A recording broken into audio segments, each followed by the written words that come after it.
October is Pregnancy and Infant Loss Awareness Month. Hello? Hi, Alexis. Yes. This is Kellen from 630 CHED. I'm just going to hook you up with Jalen for your interview here, and we'll bring you in about 2 minutes or so just hang on the line, okay? Thank you. Interesting people, relatable stories, relevant, topical. This is 630 CHED Afternoons with Jalen Nye. Okay, friends, just want to let you know, just give you a heads up that this next conversation we're going to talk about, it is a very difficult situation that many women, many couples go through. We're going to talk about miscarriage and pregnancy loss. So again, I just want to give you a heads up on that. This week, actress Chrissy Teigen and her husband, musician John Legend, lost their baby boy after complications during pregnancy. She had been very forthright on her social media account about what was going on, and when they posted news about the pregnancy loss on Wednesday, while there was a lot of support, there was a lot of blowback as well about them being so public about it. So I wanted to have a conversation about pregnancy loss because I think it's it is one of those traumatic events that I think a lot of people don't want to, or maybe more importantly, don't know how to talk about or where to turn to. So to have this conversation, I've called up an incredible Edmontonian. Alexis Marie Chute is a photographer, curator, public speaker, artist, and the author of Expecting Sunshine, a journey of grief, healing, and pregnancy after loss. Alexis Marie, welcome back to the show. Thank you so much for having me. I've seen a lot of outpouring and thoughts and feelings over the past 48 hours. This must bring back so many memories and so many emotions for so many people. Yes, well, I think that this is an event that happens to many people, and it's something you never forget. It becomes a part of you. Your story, I know that you have shared it in your book and in a documentary that you had done as well. Can you tell us about your son, Zachary? Absolutely. So I had one healthy child, my daughter Hannah, and I was pregnant again, and I was blissfully naive. And it was about halfway through the pregnancy where doctors discovered a tumor around my son's heart. And it kind of snowballed from there, where we spent about 6 weeks going to the hospital every day, trying to find a way to save our son. And in the end, there was nothing we could do or medical professionals could do. And Zachary, of his own choice at that time, he decided to be born at 30 weeks gestation. Oh, and it was the hardest, most life-changing day of my life. It was a day full of love. When Zachary was born, he didn't open his eyes, he didn't cry, but we held him and we rocked him. We had our close family come. And so it was a really special, monumental day, and yet I was broken for a long time after, and it was only when I intentionally started to approach grief and look at this sorrow that I carried that I really started to find a way out of it, to find healing and joy again. Zachary passed away minutes after he was born, but you did have an opportunity to meet him, but of course that plunges everyone, as you said, into grief. And when we talk about grief, Alexis Marie, I think it's important to acknowledge that everyone deals with it differently. There's not a right way or a wrong way, is there?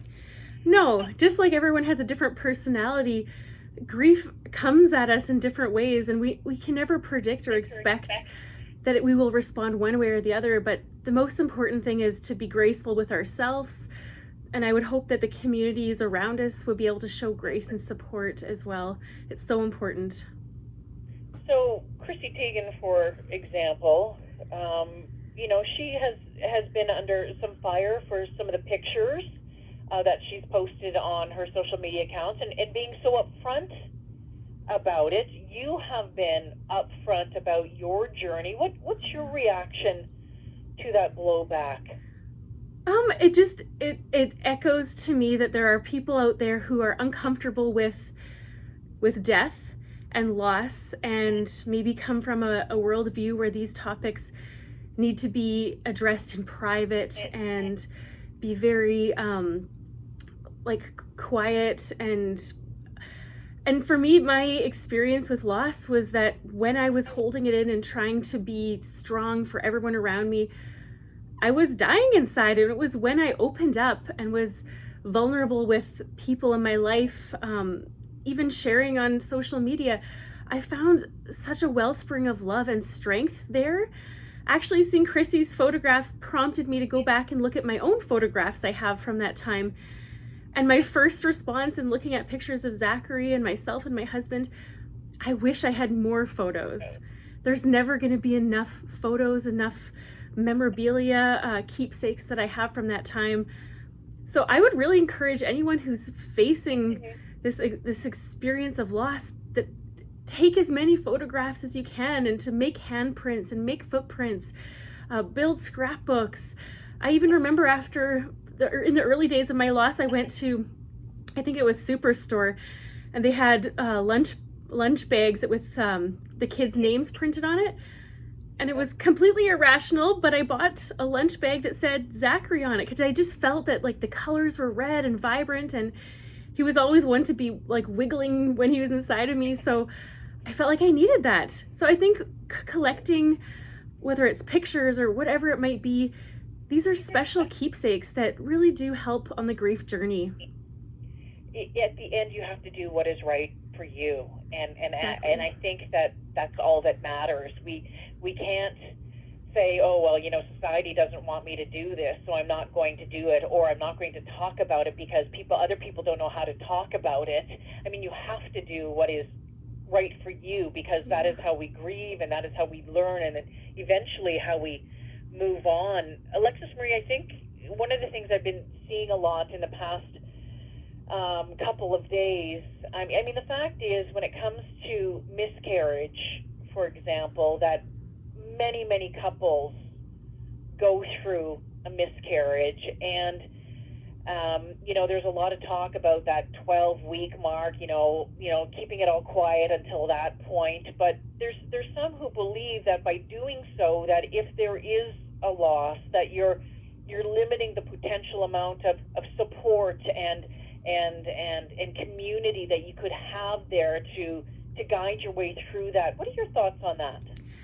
Well, I have always been probably an oversharer, but I have found that was my headspace through all of my pregnancies.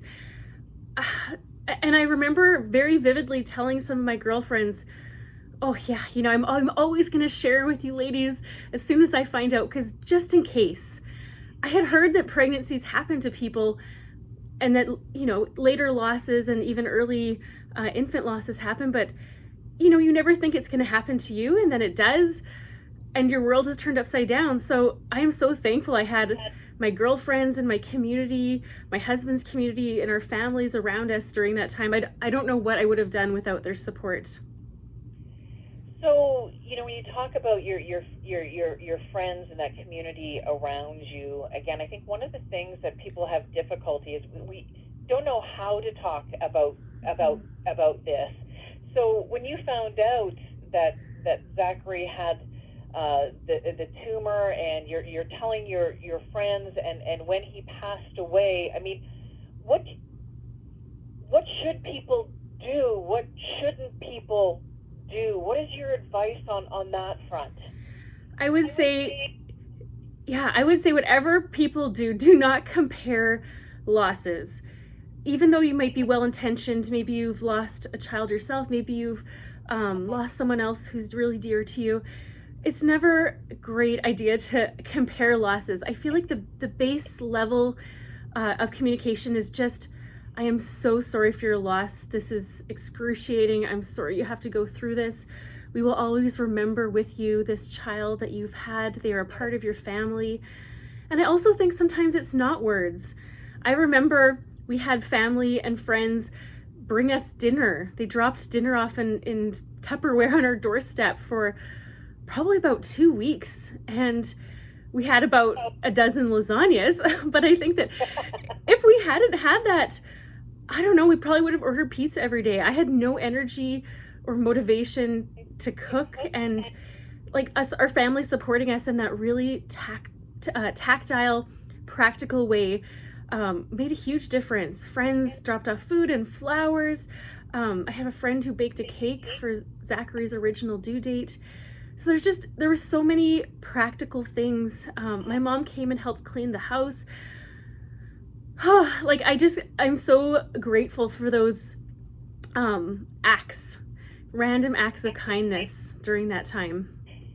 Alexis Marie Chute joining me this afternoon. Alexis Marie, I need to take a break here, but when we come back, I want to talk to you about the impact on your husband. This just isn't a woman thing. I mean, it has obviously a big impact on your partner as well. But I also want to talk about moving forward and healing from it, because that was a huge journey for you, and I think it's an important story to tell. So hold the line.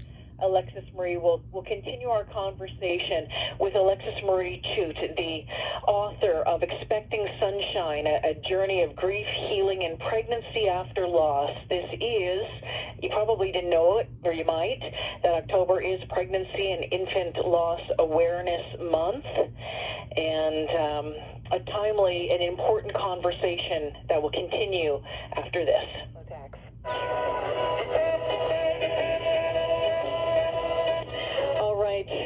Alexis Marie Chute joining me this afternoon. We're talking about pregnancy and infant loss, and it comes on the heels of the news that Chrissy Teigen and John Legend earlier this week, they lost their pregnancy and their baby boy.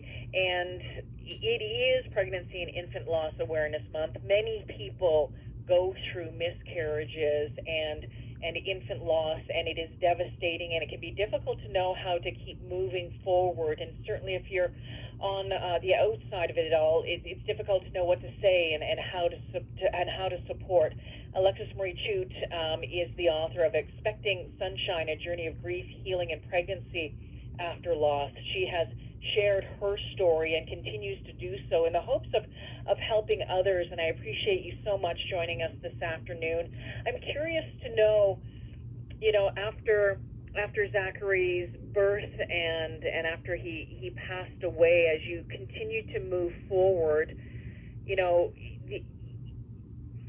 the impact on your husband as well. I mean, can you shed some light on that? Because sometimes I think we might forget a little bit about the men in this. Absolutely. It was at first very focused. The support was very focused on me, which I was grateful for. But we really didn't, people weren't asking Aaron, my husband, how are you doing? The messaging in culture is very much, support your family, support your wife. Men don't cry. We tell guys and boys to toughen up, have a strong upper lip. These sort of messages really disable men in terms of being able to express their emotions, express their grief.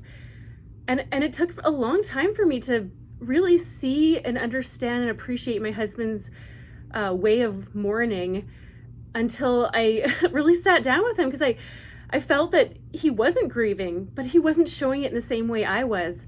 And so I think a lot of people in our lives felt that he was okay, and they sort of bypassed him to take care of me. And while I'm grateful for that, I really encourage everyone to take the time to give a safe space for men to give voice, tears, expression to what they're going through, because it's incredibly important for men to be able to feel that and to set an example for the next generation of men that are coming up.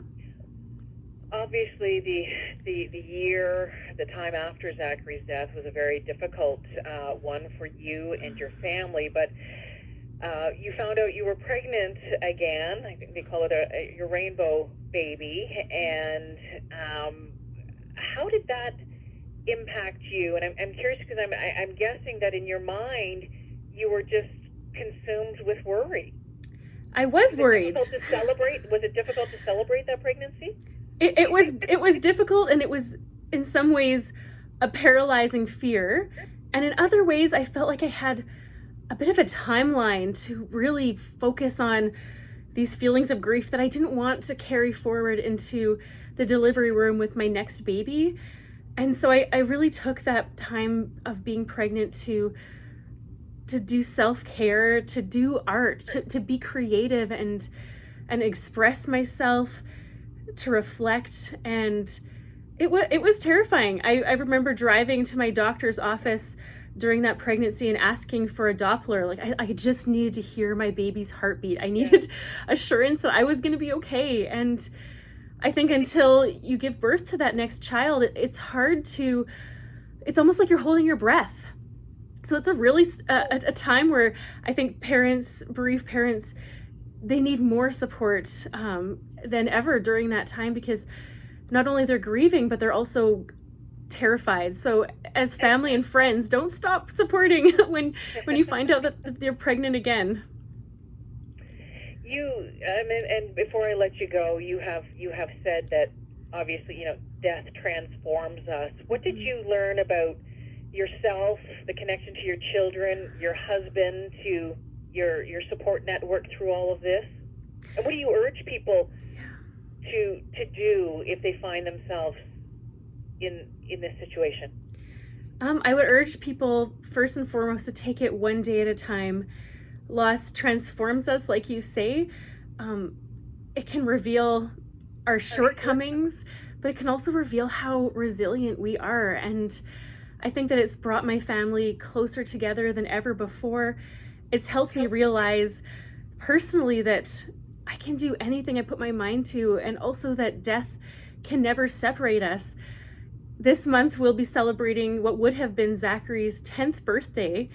Wow. And in some ways it feels like it was yesterday that I got to meet him, and in some ways it feels like a long time ago. And I think I am grateful that time helps on the journey of healing. It doesn't make us forget or make the pain any less, but it helps me to be able to look back with the benefit of retrospect vision, and to see that I am so thankful for Zachary's life, however short it was, and that I will always carry him with me. He'll always be an amazing, beautiful part of our family. And I'm really thankful that we share that with our living children, and they have the opportunity to learn and celebrate Zachary with us.